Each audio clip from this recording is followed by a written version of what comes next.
ได้มีพิธีเซ็นบทบันทึกความเข้าใจว่าด้วยการเป็นครูร่วมมือยุทธศาสตร์การพัฒนาภาคธุรกิจและการเข้าถึงการบริการทางด้านการเงิน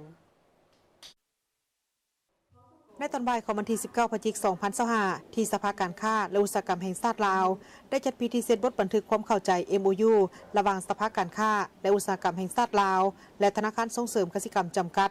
ว่าด้วยการเป็นคู่ร่วมมือยุทธศาสตร์พัฒนาธุรกิจและเข้าถึงการบริการทางด้านการเงินโดยการเข้าร่วมและเซ็นบทบันทึกของท่านบุญเลิศหลวงประเสริฐรองประธานสภาการค้าและอุตสาหกรรมแห่งชาติลาวและท่านพิลาวันโสภาพปีไซ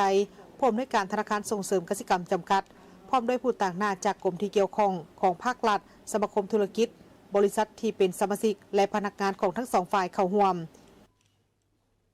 พิธีดังกล่าวนี้ถือเป็นจุดเริ่มต้นของการร่วมมือระหว่างสองฝ่ายเพื่อเป็นการร่วมมือกันในการพัฒนาภาคธุรกิจแบบยืนยงและเพิ่มทวีการร่วมมือระหว่างผู้ให้บริการทางด้านการเงินก็คือแขนงการธนาคารและภาคธุรกิจอยู่สาธารณตลาดประชาธิปไตยปัตตานีลาว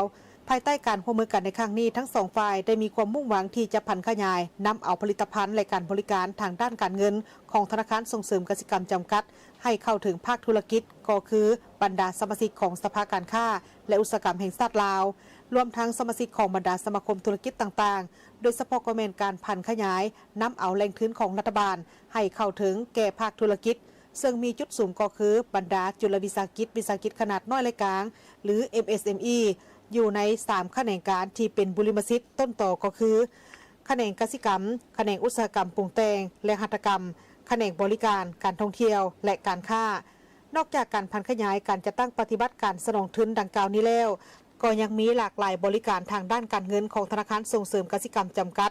ที่พร้อมจะให้บริการและยังได้ร่วมมือกับภาคส่วนที่เกี่ยวข้องทางภาครัฐสมาคมธุรกิจและภาคเอกชนต่างๆเพื่อสร้างระบบนิเวศในการดำเนินธุรกิจที่ตอบสนองต่อความต้องการของภาคธุรกิจและอำนวยความสะดวกให้แก่สังคมอีกด้วย